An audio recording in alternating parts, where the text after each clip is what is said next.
Hi everybody, Clack. Amber here. Clack!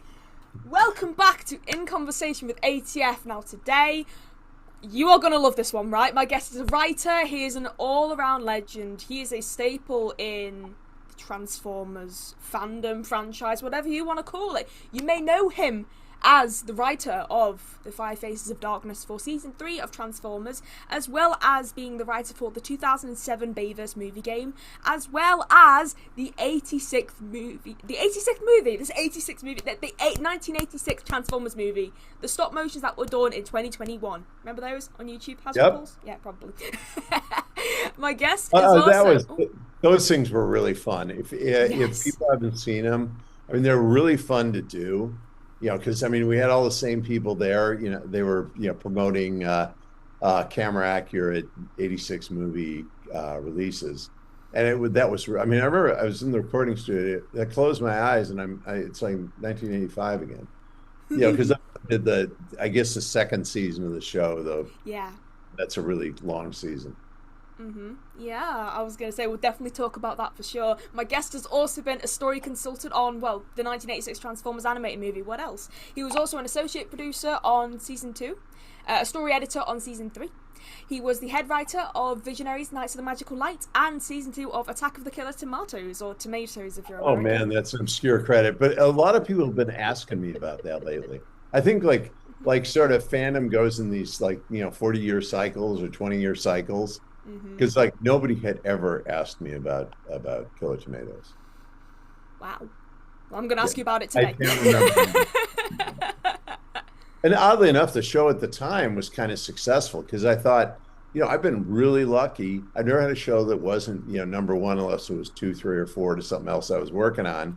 And I decided I'm really pushing my luck here. I got to get out of the animation business. But Killer Tomatoes delivered. I mean, a guy called me up and he said, "Yeah, we were number one last weekend." I said, "All right, I'm gone."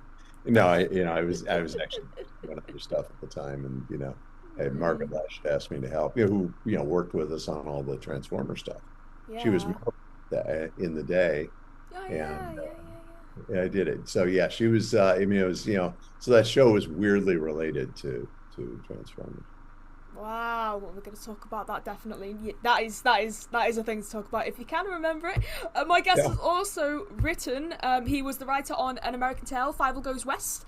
He has also written for cartoons such as Mr. T, G.I. Joe, a real American Hero, Bigfoot and the Muscle Machines, Inhumanoids, and also Garbage Pail Kids. Anyone remember that? I don't know. Oh man, now you're really digging up the garbage. Okay, which was not released for 30 years after we did it. What's that tell you? It aired in the UK. Yeah. I looked it up. Really? Garbage It did, Pail? yeah.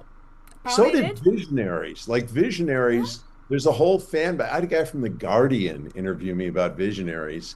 And I was saying, how do you even know about this? And he said, well, in the UK, we have a pub based on Visionaries. And it came out the way it was supposed to in the UK. They had the toys came out, the show ran. The only copy I have of Visionaries is on PAL. I think you can get it on YouTube, but I mean, like the thing. And I don't have a PAL player. So, if you ask me about Visionaries, I'm digging out of my memory. Though people have been doing really good fanfic about Visionaries. There's actually a very active Facebook group on Visionaries who are doing AI versions of the characters and animated Visionary episodes and whole scripts and novelizations. And it's like, wow. Because that was by far our most obscure show. It was also definitely the best animated. Definitely. I mean, TMS did it, and they were just really good.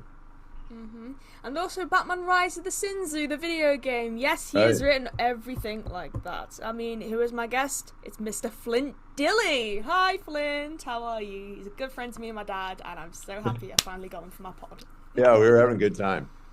Definitely, we're gonna have another good time this March. TFCon LA, LA, which I think of as really TFCon Burbank, but technically it is TFCon. Yeah. If it was in LA, it would definitely be like downtown LA or maybe like in Anaheim. Right. Maybe TFCon Anaheim. Right. I don't know. That venue to me is about perfect. It's exactly the right size. It's very easy to get to. Parking is usually good. I mean, LA, it's all about the parking. I mean, if you have parking. Yeah. So this will be my third TFCon LA. What number will it be for you, Flint? Oh God, probably. I'd imagine, like 6 or 7. I don't know. I Wow. mean, I mean, you Okay. you develop amnesia for this stuff. I mean, it's like there's sort of con world where all cons are kind of connected in your head, and it's like its own time continuity. You Yeah. see this Yeah. one collection of people that you don't see other places, and the environment's very similar, and so it's like you could edit them all together and be just like one continuous con where I just keep getting older. Definitely, yeah. I mean, I look when I'm in the bar at night and I look around and I see like the Burbank, like the hills and stuff, and I see the Yep. plains, and I'm thinking, why the f don't I live out here? This is my dream life. This is where all my friends are. We don't have, aside from Sea of Nations, we don't have anything like this back where I live. It's absolutely, oh, it's Wait, where are magical. you now? I'm in Cheshire, which is up north. It's up north. Up north. All right, this real stupid questions. England, of course, because your accent could almost sound Australian. Are you up near? So you up near Scotland? Not not up near Scotland is about a 5 hour drive from me, if that helps. Let's say if it helps, in the simplest way possible, you've got a triangle. Liverpool is here, Wrexham FC is here, Manchester is here. Right, Chester is like, well, no, Manchester's like here. So yeah, Manchester's there, Liverpool's there, ish. We're here. right, I'm here around this and you're area. down below it. Yes, Yeah, okay. pretty much. Yeah. So I'm sort of like on that in that sort of Cheshire County area. Right, yeah, it's sort of the center. Yeah. But it's like 3 hours because people ask me, "Oh, you're from the UK, right?" And I'm like, "Yeah." And they're like, "You're from London." I'm like, "Why do you always default to that? I am 3 hours out of London. There's other places outside of London. People, yeah, I get people who are coming to San Francisco, and it's like, well, yeah, I'll come by and see you. And no, it's not like a quick drive to Los Angeles. It's a little more involved than that. Yeah, Yeah, definitely. But it's so weird because like you're saying, "Oh yeah, I want to go from San Diego to San Francisco. How long is it? Maybe about an 11-hour drive." I'm like, it's like 10 hours to get from like the top to the bottom of the UK. It's well, so it's weird because we're yeah. I mean, small. actually, California and the UK are not a bad analogy, given that I mean, we don't have the ocean next to us or the channel, but we Yeah. do have uh, Hmm. we do have Utah and Nevada, which what's the old song about, just a desert, with water on it. Yeah. And yeah, you actually get to Las Vegas more quickly than you get to San Francisco. But other than that, anywhere is a drive. Anywhere is a long Oh drive. wow.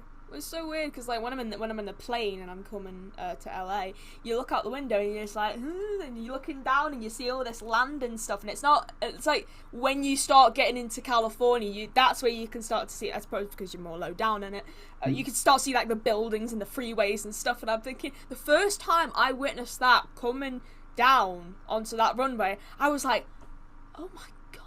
I was Yeah. like, I wanted to come here for years. LA is incredibly spread out, probably more spread out than, it's the largest metropolitan, certainly geographically in the country, because it almost stretches to the south all the way to San Diego, and Yeah. and more to the north along the coast all the way to Santa Barbara. It's big and like way far into the desert. Yeah, definitely. I 100% agree. I mean, when I visit LA, I've got so many people who want to meet me. I want to meet them, but they're so spread out. You've got one who's maybe Yeah. maybe in Orange County, another one's in Calabasas. There's like two up in Santa Clarita. I'm like, we don't have a car. You're gonna have to come to us. It's so Right. weird because it's so massive. If everyone lived in Burbank, it would be 10 times easier for me because that's what I Yeah. Oh, think. yeah. No. But and like, yeah, just on the teams I've been working with, people Yeah. all the way out to the Inland Empire, down to like Orange County, and theoretically we're sort of in the same city, but like not Yeah. really. Mhm. Yeah, That we definitely. haven't even, that even doesn't even get into traffic. But anyway, we'll not talk about this anymore. We'll Cut save this that off. for March. Yeah.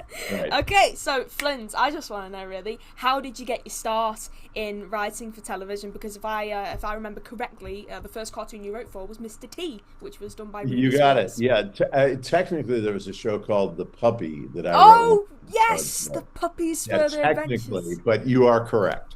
Mr. T was Dang. the first thing where I ever Mhm. actually really wrote the scripts. I mean, the Puppy was kind of this weird thing. I had training wheels. Oh wait, But yeah, wait what? a second. If you wait, how much of the puppy's further adventures did you work on? I worked on count 'em, one episode called The Puppy in Okay. the Badlands, which was just kind of a naked snag from North by Northwest, where they're up on Okay. the Okay. Mount Rushmore things. Mhm. And I Mhm. did it with Mark Jones, and it's like I just assumed we were going to change everything in the end. I was thinking you can't just have them on Mount Rushmore. And I'm like, really? Or we can get sued, but I guess Lincoln and Roosevelt and decided not to sue us, but in Washington. Okay. Yeah, so yeah, that was the first ever script that I was credited on. But Okay. Mr. T was the first thing. I mean, what happened was I went to film school and I got out and, had spec scripts and got one to Joe Ruby for a weird set of reasons. It's a long story, but, Yeah. and he said, "Hey, you want to come work here for like 2 weeks in development?" And I had no idea what development was, but you figure it out pretty quickly. Mhm. Yeah. And that led to, yeah, well, put you on for another month. Yeah, here's 2-year contract and had it was just a great experience. Ruby Spears was great, and so many of the people that later did Joe and Transformers were Ruby Spears people. I mean, that Yeah, was like the definitely. nucleus of our team. Awesome. Well, the only reason why I asked because I know that you know who Bill Scott is. I'm not sure if you probably didn't get to work with him, Who but is? Bill Scott, No, I know Jeff Scott was Bullwinkle. like a famous guy. Oh Oh, right, okay. right, yeah, It oh was a yeah. Bullwinkle. He did. I think he was in like 1 or 2 episodes of the Puppy's Further Adventures, or it might have been the Puppy's Great. No, it was Further Right. Adventures. I'm pretty sure, but I'm not sure. Writers and voice actors didn't really meet. But yeah, he I, was only on I, there. what's funny about the puppy is it was actually a very successful show when it was on, but it's Yeah. almost impossible to find it on the internet. I mean, I don't Is even it? know if they air it anywhere Let's have a because look. I I'm was gonna have a trying to wee check find for out you. stuff about it, and it's there, but I mean, it's like, just given the millions of people who watched every show on networks. Because remember, Saturday morning, you basically had 3 channels and then some local thing, and so the shows had these humongous audiences. Yeah, which is that a YouTube? Yes, YouTube. There's at Yeah, least I I'd will say have to there's go about look seven for it. episodes. Yeah, but Yeah, I don't. yeah, Was and it I'm never sure released on home media find or it. anything like that? But I mean, I just, and it was maybe a couple of years ago, but I was just look. Oh, it was when I was doing the Games Master, that book about that whole period I wrote, Yeah. and I was just looking up the puppy, and I was like shocked by how it sort of disappeared. I mean, nobody ever asked me. I mean, this is the first time I've ever had a conversation about the puppy. Oh You know, wow. Well, I'm very yeah, honoured. so Puppy and Killer Tomatoes. You're breaking some new ground here. Hey, always Number polite gets telling you guys my all the podcast. exclusive Yeah. leads. Yeah. Oh yeah, oh yeah, go Amber, go. I'm sorry. I was gonna say it's always breaking ground on my show. There's always like world first and stuff like that. But yeah, Yeah. that's so cool. That is really cool. So how essentially then did you get after your time working for Ruby Spears? How did you get picked up at Sunbow essentially? Well, I went to okay, I got hired by Lucasfilm to do a thing called Droids. Paul Dini and I went to oh yeah, we'll talk about Captain Trademark later. But anyway, Yeah, we Paul will. and Dini and I went to work on what became Droids and Ewoks. And it Yes. was like just a massively a big fail for me. Paul did real well, but it was a big fail for me. And I came back to LA and I thought, all right, well, it was nice having a career. And then Steve Gerber called me, who had worked on with Mr. T. So you're seeing the whole thing. Steve had been a story editor on Mr. T. Steve and Marty Pasco, Yeah. and he said, "Hey, yeah, I've fallen behind. You mind editing some episodes of GI Joe?" And I said, "Yeah, great. Yeah, I'm not doing anything else. I mean, I'm very busy, but no, actually, I was writing those Pick a Path Ventures with Gary Gygax, but." As far as TV, I wasn't doing anything. So I came in, and that was just kind of a ghost job. But it kept, Steve was never known for being punctual. I would argue he was quite possibly the best story editor in animation at that point. But Yeah. he wasn't real big on deadlines. And then Joe and Tom came and said, "Hey, you want to be an associate producer?" And so I got hired as associate producer and I love GI Joe. GI Joe was great. And then they moved me over to Transformers, and I wanted nothing to do with Transformers. I was never going to do robots again if I could control it. But life had Well. other agenda for Mhm. me. Well, I'll tell you something. We were on about before how Garbage Pail Kids was broadcast in the UK, but wasn't broadcast in the US. That's another thing that was not broadcast in the UK, but was in the US. G.I. Joe, what I just found out recently. Well, in the UK, it was released under the title Action Force. Action Force, yes. You know, okay, you know already, because I've got a tape here. Yeah, no, because, yeah, G.I. Joe sounded like some American, propaganda, military. Yeah, propaganda. like military, yeah. So all Right. instances of So it's like Joe Reagan and stuff. administration propaganda or something. Yeah. But what I didn't know is that until I watched this tape and I did a bit of Googling, turns out that's not the original voice cast. Well, I mean, they kept, obviously, for Cobra Commander and the villains, they kept the voices. But for the Joe team, they redubbed it. I don't know whether it was non-union actors in LA or American actors in the UK, but they redubbed it, so obviously they could say Full Force or any like Action Force and stuff like that, which is interesting. So you've got they don't say Yo Joe, they say Action. Go we say Full Force, but it wasn't broadcast on TV in the UK. It was made exclusively for Tempo Video. Well, this one is a That's really funny. I didn't know they'd done any of that localization on it. I knew it was called Action Force, but I didn't know anything else was different. I didn't know as well. I knew, obviously, but I didn't know it was never broadcast on TV. The theme song is different. Action Force. Real Euro hero, or whatever it is. That's it. Yeah. And there's a new. It's Patrick Allen, I believe. He was a really big actor. He did the narration at the beginning. He was like, Action Force, fight the evil forces of the terrorist organization Cobra or something like that. No, yeah. Oh, so they kept the name Cobra.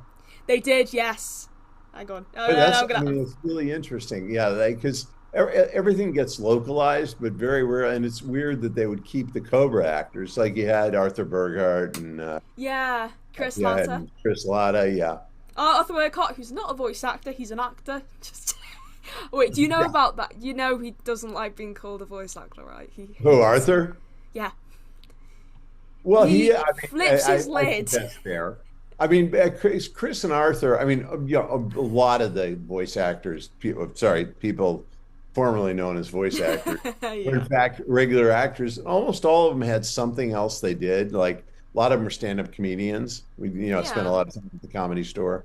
And a lot of them were, would do, radio voice stuff. Yeah. From commercials to sometimes programming. I mean, Casey Kasem being the most obvious in that, I had no idea Casey Kasem did, Scooby-Doo or Shaggy anyway. He did Shaggy, right? He did Shaggy, yes. Yeah. Did he do Scooby? No, that was Don Messick. Yes. He was also on G1, along with Casey. I mean, along with Frank Welker. You have to understand, with the G1 guys, that was, there were a couple new people like Chris Latta. But by and large, that was the creme de la creme of voice actors in those days. Because one other extremely obscure thing I did between Ruby Spears and Lucasfilm, or I did it at Ruby Spears, was RoboForce. Mm-hmm. And I decided I'll go back and look up RoboForce, which you want to see, like, this very weird thing to watch in the context of G.I. Joe or Transformers, really. RoboForce, but the voice talent was like all people who I would work with later on. Now, at the time, I had no idea. I didn't know any of them, and I didn't go to voice sessions. I was just the writer. But it was a one-shot, prime-time, half-hour toy launch. I found it, yes. It was a 1984 cartoon pilot that someone's uploaded onto YouTube. Not me going to the credits instantly to see who did voices in it. Right. Yes. Yeah. Let's have a look. Okay. That's how. Oh, Michael Hack voice directed it. Yes, Michael Hack, who worked at Ruby Spears at that point, and I think before and after that was a network executive. Yeah, let's have a look who else is in. Is there anyone in here I recognise? Fine. Is it Feinberg? I don't know. I don't know. John Stevenson. B.J. Ward, David Mendenhall, Roger Bumpus. That sounded familiar. Okay. What? Yes, David Mendenhall, he's Daniel Witwicky. Yep. That's my cosplay for this year's TFCon. You'll see me and Daniel Witwicky. Oh, there you go. Okay. I hope they get him, because I'd really love him to do my cosplay. Who else is there? Roger Bumpus. What, like, as in Roger Bumpus Squidward? Wow. Okay. I think so, yes. That's so cool. Arthur Burkhart. Arthur, not a voice actor, There's Burkhart. someone But you might have heard of, the not voice actor Arthur Burkhart doing a voice for, who do you do the voice for? I don't know. The credits just list like the people themselves. Okay, yeah. What's there? Bob Ridgely, Neil Ross, Alan Young, Peter Neil Cullen, Ross, and never Michael heard of him Bell. again. He voices, is it this guy right here? It's Yep, yeah, the Neil Ross does Slag. half the voices that they, He does, yes. Welker And first did at the time. then you got Peter Was Cullen Welker and Michael on Bell. Robo Force? I can't remember who the people No, were, but I was just looking at the no. list and Peter oh, Cullen was. yeah. Mm-hmm. Oh, he Yeah, of was a course he was. freak. I mean, he can do anything. I mean, Yeah. I've never heard anybody. I mean, because all the voice actors have, it's some mix of talents. I mean, it starts out you got to have a really great voice, but Mm-hmm. I mean, some people are really great actors. Some people are, or you'd put them on a a D&D chart for Yeah. how they think of themselves. Mm-hmm. Some have an incredibly large range. Yeah. Some just like really smart. I mean, because we had really smart actors on Transformers, and so eventually Wally let us record them kind of ensemble as opposed to Yeah. just lines. Did I introduce you to Scott Brownlee when we last met? I don't think so. Or the No. first time? He was the sound engineer. He was always been in the booth with Wally. I'm not sure if Right. you remember Right. him. Yeah. Yeah. Yeah. No. Poor guy. And yeah. It's like, I'll have to bring him to you next time we meet. I can't believe yeah, I've definitely. not I been mean, able to introduce you. because Yeah. he was certainly there. I mean, I was He just it's was kind of all the annoying. sessions he was behind there, and he says just seeing everyone and stuff. Like I've heard stories, how like Scatman used to play the ukulele, how Ed Gilbert unleashed a tarantula because he brought one in, and then you've got the new guys, Dan Gilvezan and Corey Burton, and you got the veterans, Michael Bell and Frank Lockett. It must have been such a fun Well, oh, it was place. incredibly fun. I mean, Yeah. it was, and there, what happened is we'd read through the script ahead of time, and usually that was kind of the X-rated version of the show Yeah. because they were just being getting oriented. I'm glad those And then tapes I just exist. realized I'd use their ad libs and finally convinced Wally to look at the energy here. Let's do that, not get the individual takes Hmm. for a weird set of animation reasons. I Yeah. was saying Greg Berger for a long time about that. And he's a real smart guy with a lot of different talents. Yeah, Um, I definitely. mean, that's what's Definitely. funny is, all of them are multi-talented. You just never know what the other talents. Some are writers, some are, Yeah. comedians, But some of them, but they're are, just so nice. They're yes, so nice. yes. They've been so kind to me and No, just it was always just really fun to be there. yeah. Yeah, I really, sorry, Morgan died because she was great to see Oh it yeah, too. Morgan. Oh my god. Yeah, Yeah, yeah, that was really she sad. was there All right, really. we'll stop talking about this old stuff. Sorry. Anyway, No, yeah, it's fine. Don't worry. Don't worry. Yeah. Oh my god. Yeah. It's just so crazy. Yeah. Because I feel bad because like I wasn't really around when Morgan was hanging out with you. To be well, honest, I she was was quite. at the table She when was. we I were was quite playtesting shy. again. Yeah, I was yeah. quite shy. Yeah. Because she'd come by a lot. I mean, she'd be, she was just kind of like had, all right, I'll come hang out with you guys. It's really Flint, I'd like to talk to you a little bit about the G1 recording sessions, if that's okay with you. sure. Awesome.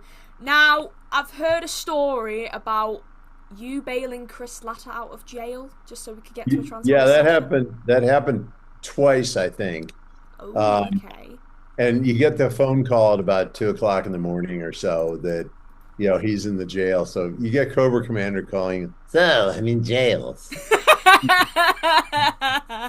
It was always like $1,250. I never knew what he was in jail for. And I'd bail him out, and then we go get breakfast. And usually it would happen the night before recording. So I got him to Yeah. the recording sessions. Hmm. Yes, that is true. One time was in Van Nuys, and the other time it's like in Hollywood, maybe Oh, Beverly Hills. wow. I can't remember. Hmm. It was one summer when I somehow was bailing people out of jail. I don't know, how people why they thought I would be able to come up with $1,250 in the middle of the night, but I did. But TF Wiki still says that your favourite character is Starscream, apparently, Yes. according to TF Yeah, Wiki. Starscream. He just like was at the center of the show. I mean, the interesting thing about Chris is he was kind of to me what defined the difference between our shows and anybody else's. I mean, because Yeah. in everything that radiated. I mean, the guy in the room was just kind of uh, singular. And Yeah. and he was great. Yeah, That's I so miss that guy. cool. Yeah, I think he would have loved doing these TF Yeah, films. I think there was He's so very little popular. chance he was ever going to live long enough to be doing a show 40 years later, but nevertheless, I know, still, yeah, because I heard like obviously he had problems and stuff like that. I don't know obviously the in depths of these problems, but I just heard I like he don't either. died I've never, really I young. have no idea what he actually died of. I've heard about 12 different stories, I so think that someone said it was like something about like something hemorrhage or something like that, but yeah, it could was be, yes. yeah, Yeah. it was awful though. But if he was still around today, it would be an absolute honor to meet him. Yeah. Definitely. Yes, exactly. It would be an Yeah. anomaly. Yeah, yeah. Yeah, definitely. And there's other people, obviously on the sessions that you probably worked with. I'd like to ask, do you remember working with Charlie Adler, who voiced Silverbolt? Wait, sorry. So, not specifically. Now, that's probably speaks well of Charlie because I tended Ah, to okay. notice people when there was a problem, or if they showed up a lot of conventions, Yeah. or if they were in every show, and Yeah. I just got to know Yeah. them. It's so Like cool. anybody, in Visionaries or Inhumanoids, probably I really remember. Yeah. Because I was all over those, and we have to remember that Transformers. Well, I guess I went to voice sessions for Joe and Transformers, Yeah. and they had a lot of overlapping cast. They Um, did, yes, yes. but yes, it is no slur to Charlie that I don't have some nasty story about him, but that's probably good. Yeah, definitely. Yeah, for sure. What about the main two? Peter Cullen and Frank Welker. Well, okay. I mean, Peter Cullen was just, I mean, very rarely has anybody defined a character to the extent, he and Optimus are inseparable. Um, and Frank Welker is, I mean, he's just a genius. I mean, there's nobody like him. You know what I mean? I mean, he'd be like Paul McCartney to music or something, in the Yeah. sense that Frank Welker could do anything. I remember we were trying to build the voices for the Insecticons. Okay. Yeah. And then Frank would be talking and doing a character voice, but have an insect in his mouth too. Okay. And you could dial up the insect, you could dial up the character, you could dial, and it's like you just look at him and wonder, how does he even do that? I mean, I know. most people just extremely talented and could create characters and all that. But I mean, he had everything. He has. He's very much with us. So he can do anything. I mean, Definitely. and Yeah. that's why his resume has got to be every show ever done by anybody. Yeah. Definitely. I mean, like, it's huge. Apparently, he did at least 3 jobs a day in the 80s. He had to Yeah, go around and and learn how to sleep unbelievably between nice jobs. guy, Yeah. and humble and extremely patient. No, he's great. All of them were. I mean, there weren't. There was really. Yeah, I mean, I remember just the whole experience really fondly. But Awesome. yeah, there are people that kind of surprised me, like John Machida. He knew he was the fastest talking person in the world, right? Because he was on FedEx commercials at that point, Yes, he saying was. Guinness Yes. World Records. What I didn't know is the guy's an incredible actor and writer. And when we were Ah. doing it, and I remembered it in when we were doing 2020, we did the stop motion things because he came That's in because yes. Yes. and I wrote like I don't know, probably 8 lines of dialogue, and I figured we could just loop it. You know what I mean? Yeah. He ad-libbed and built on what I had and made it 20 times better. But all of this in real time at 400 words a minute or however fast I think it's more than that because my son was Yeah. a debater and he was to 400 words a minute. I don't know how fast it Oh was, but it was wow. unbelievable. It was unbelievable. But I mean, that's what I'm saying. A lot of these guys have multiple talents. Yeah, definitely. Going back to Starscream real quick. I know you said Starscream's your favourite Transformer of all time. Is he just your Yeah, favourite he is. Decepticon? Who was your favourite Autobot? Autobot, let's see.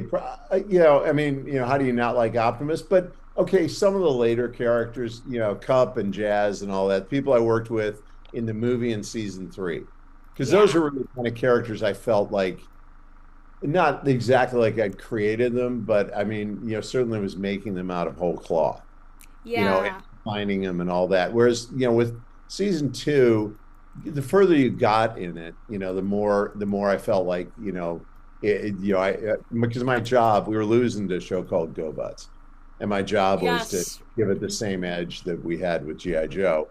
Yes. And so a lot of it was kind of conflicted, and you'd fix what you could fix and do what you could do. Yep. Whereas by the time you got to the end of season two, the movie, and season three, we Hmm. really could do a lot of stuff. Yeah. Definitely. Yeah. GoBots was Hanna-Barbera, if I'm remembering correctly. That is correct. Yes. Hmm. Yeah. And So weird it because was like yeah. beating us. That's what Joe and Tom told me when they moved GI Joe to Transformers, which did not make me happy.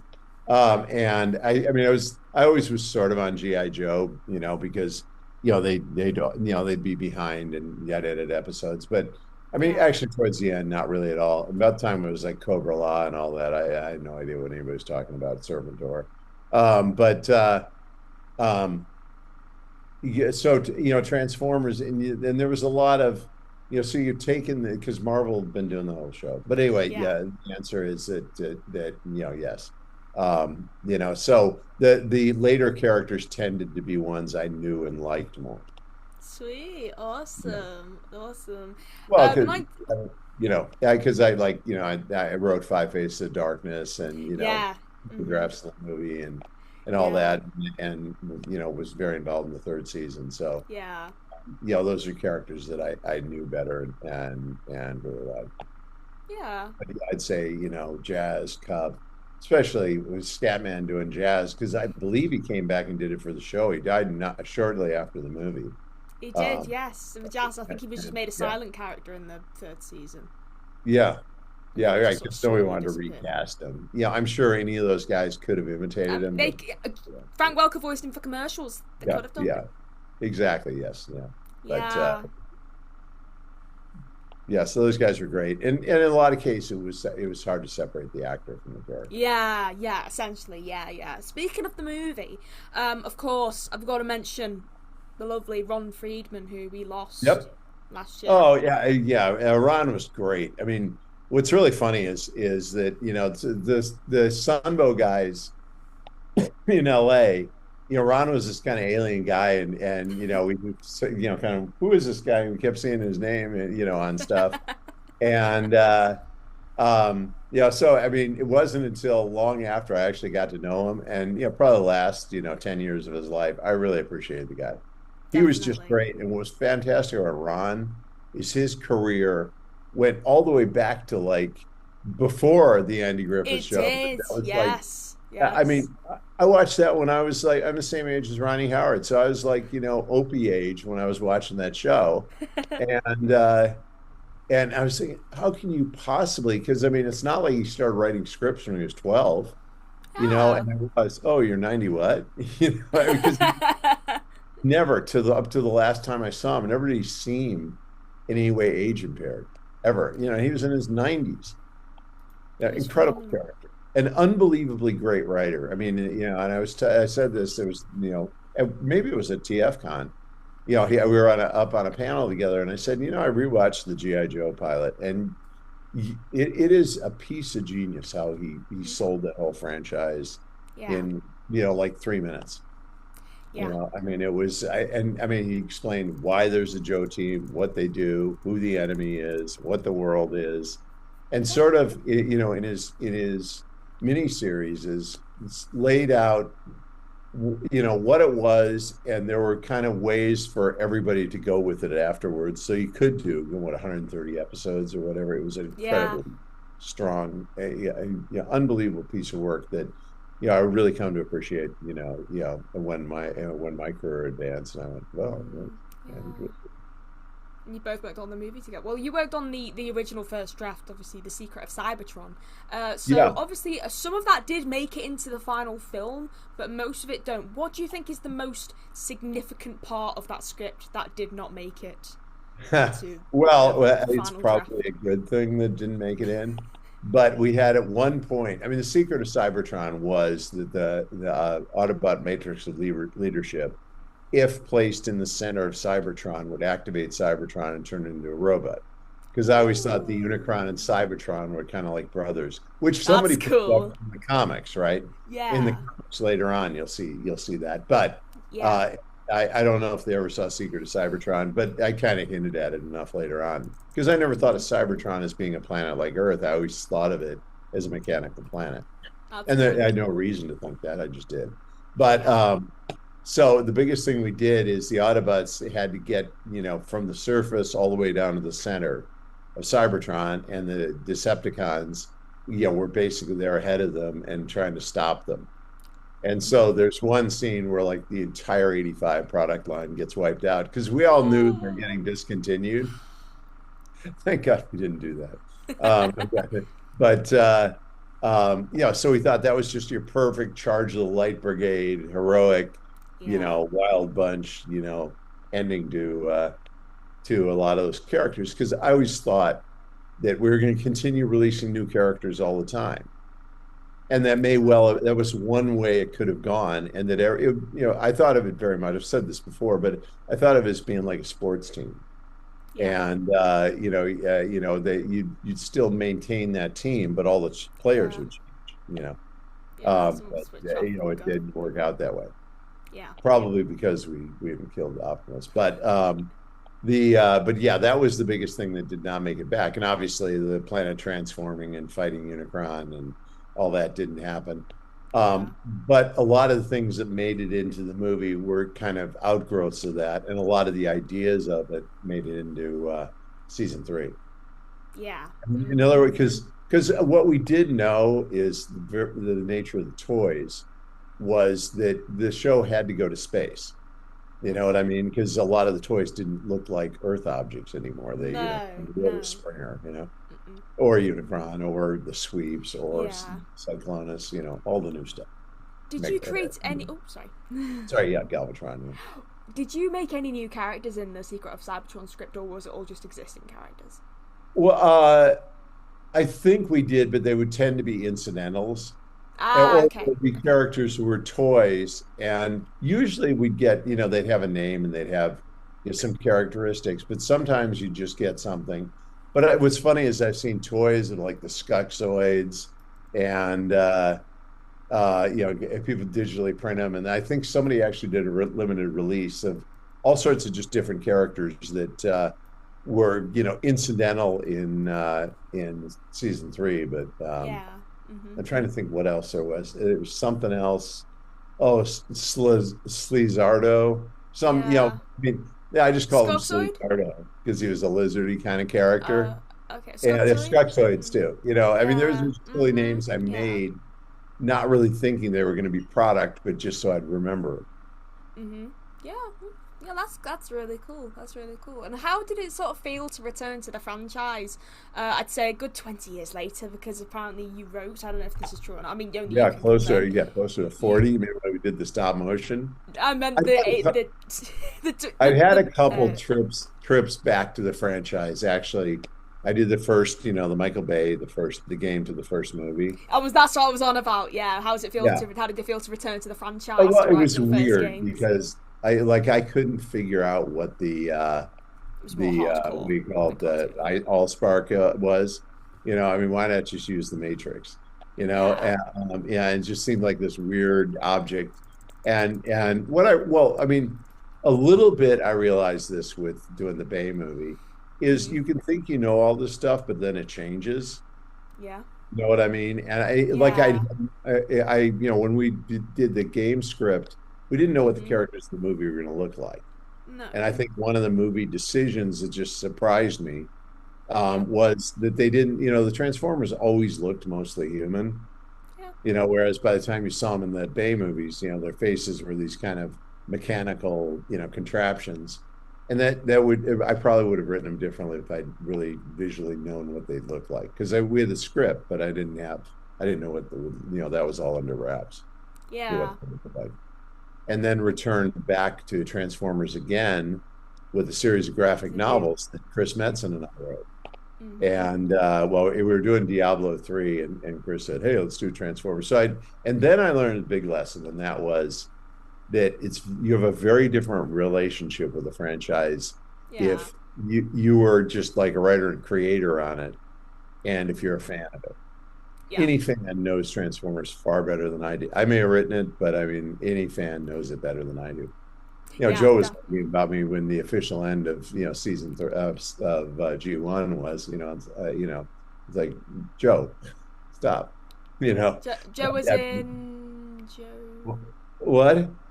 Oh, You Joe, mean? Joe Troutman. We were hanging out with. I Yeah, didn't know which Joe you're on about. I yeah. presume He's maybe like Chapman, telling but I me was the like, great authority, and I maybe. was saying no. The G1 in my mind ended Mm, really with the end of season 3, but yeah. you could stick in the Return of Optimus Prime, Yeah, the which rebirth.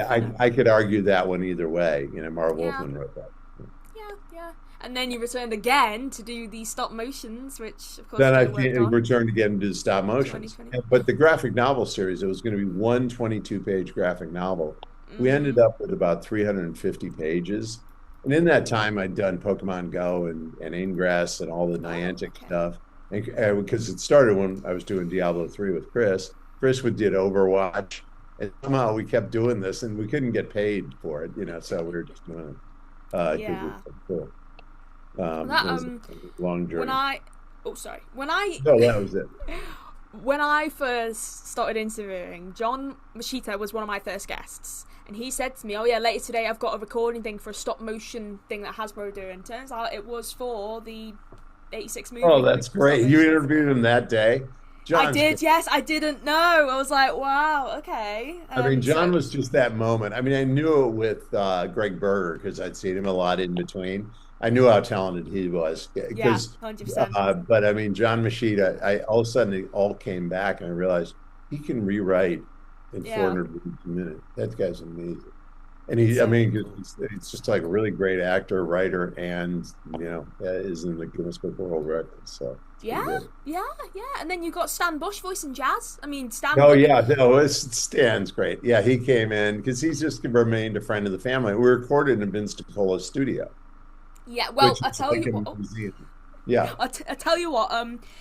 Because you're going to TFCon, aren't you, in March? yeah, Greg is. I think John might be. I know Stan and Vince are. Obviously, Joe is. We could have a little reunion party in the yeah. bar. Play That's what Captain well, Trademark. that's what it is. Every time we go to one of these ones where everybody's there, and that tends to Yeah, happen in LA. yeah. That's so cool. But yeah, honestly, yeah, Stan Bush's Jazz. Like, who decided on that casting?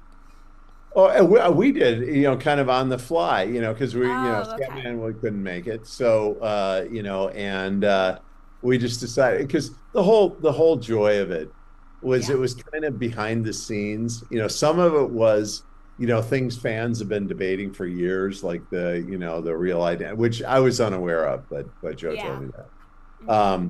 And some of it was just goofy stuff to do with the characters that nobody ever really done. And what happens when a guy finds out he's been discontinued? Because I mean that's what would happen was we were used to having characters discontinued, okay, Yeah, yeah, and it would we get in those days a fax. This is before email, and you get a fax that would say, okay, we're getting rid of ashtray and wiper and nozzle, and we're putting in these 3 new characters, and yeah, we just do it and you rewrite the characters and move on. But that was not evident to the fans. I mean, there was never a death notice for a character, until the movie. yeah. And nobody knew they'd been discontinued.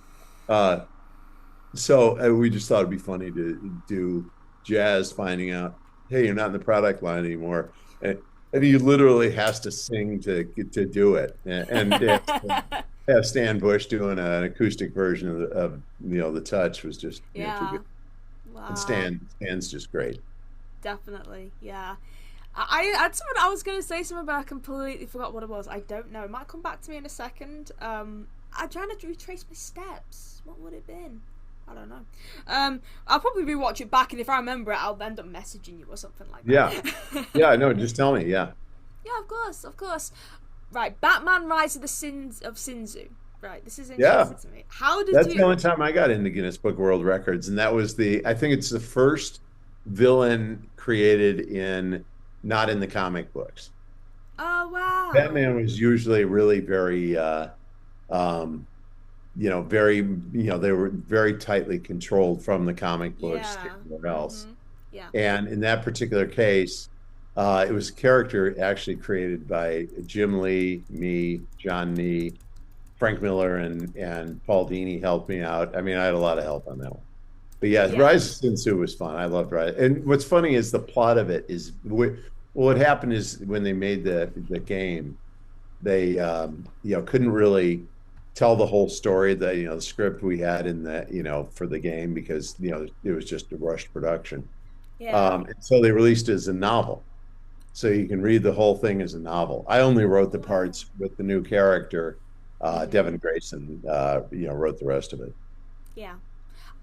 I've just remembered what I was going to tell you. You know how you said you'd get facts and saying that this toy's been Yeah, discontinued and stuff?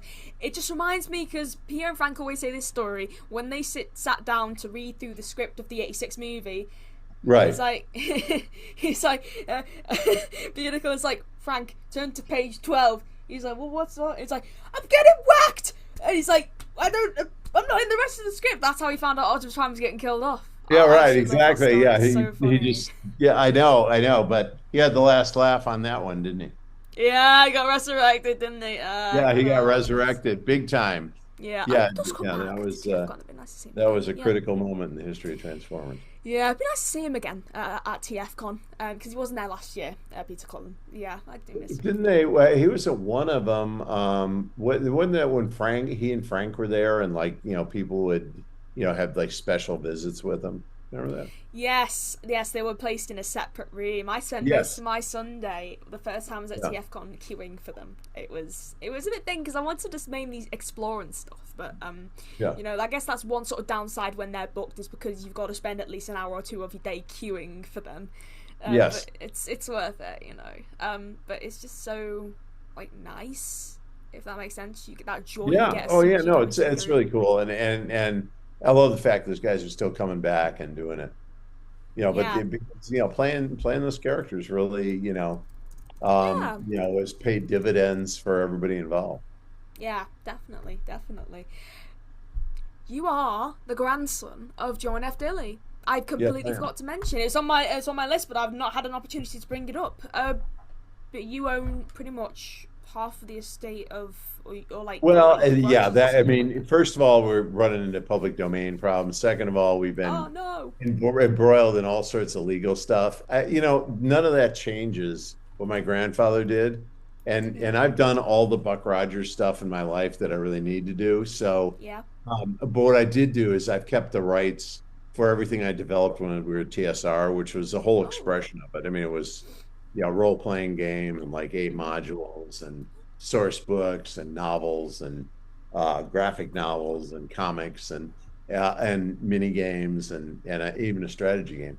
And I'm very fond of that stuff, but I've just you have a weird relationship with a franchise when it involves your grandfather and all that, who I never, Yeah. I was like 2 when he died. Um, and so I I'm was gonna ask if you did get to meet him or not.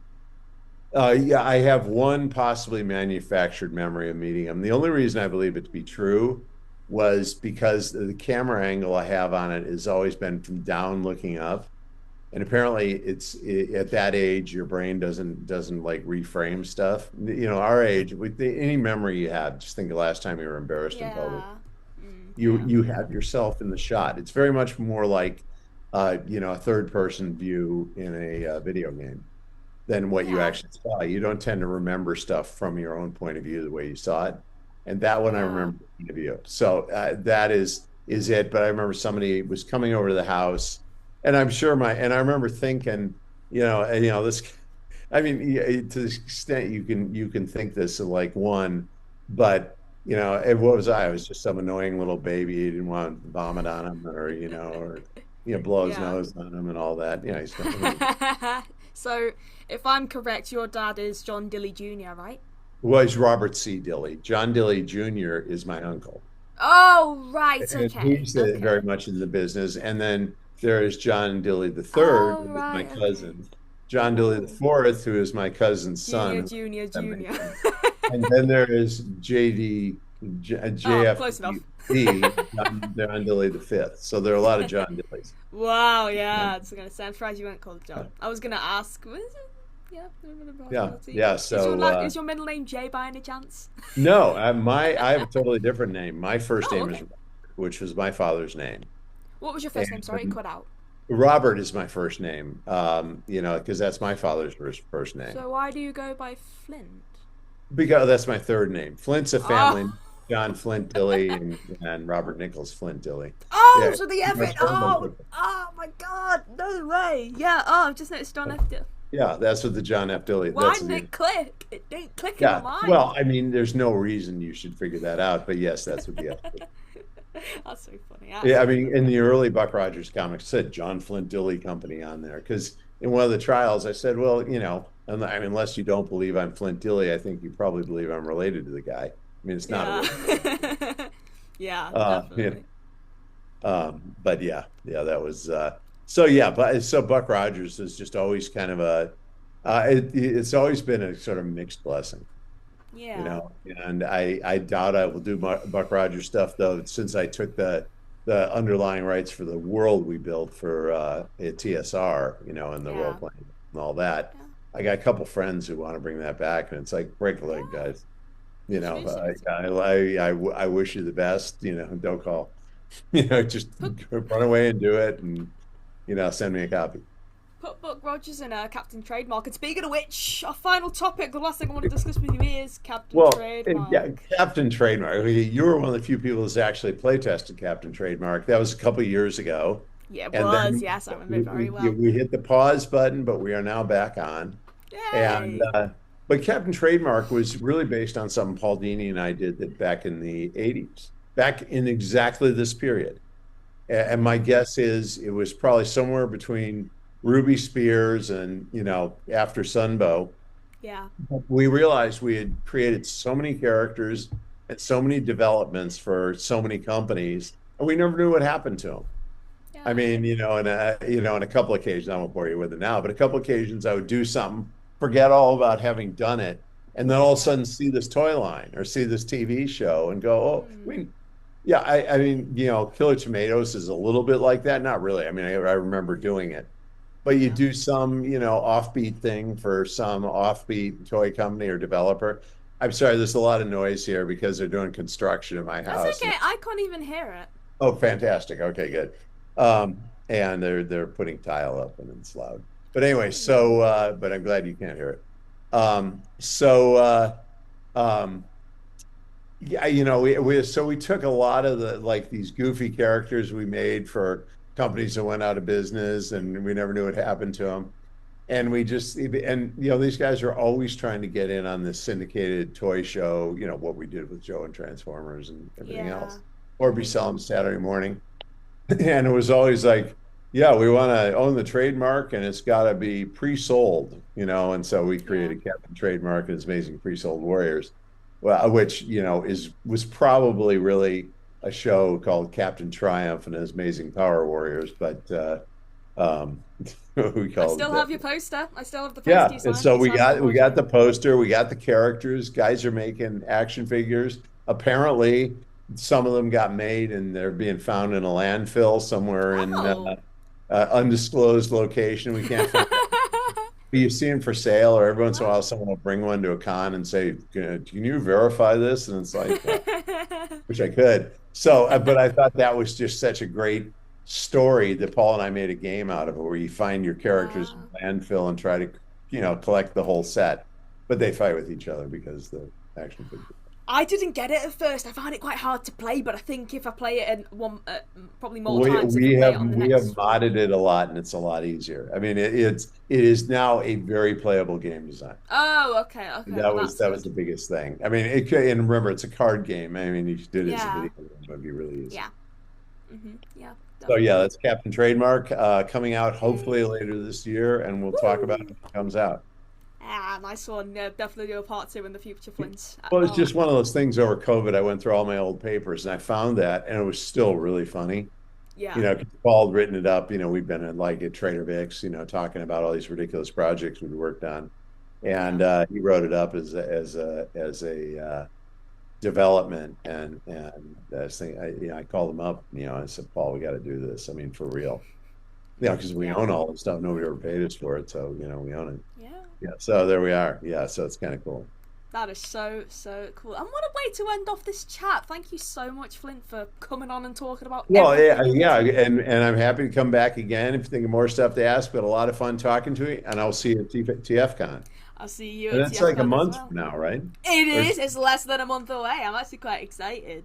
yeah. All right, great. All right, well, see you then. Sorry, what? I was going to say, where can we find you on social media? Oh, you find me on Facebook. I'm gonna buff my social media presence, but I'm Okay. mostly just on I'm on X, I'm on Facebook, I'm on Instagram, I'm on Okay. everywhere. Okay. But and I have to be more robust. Matter of fact, I'll probably do that for Captain Trademark.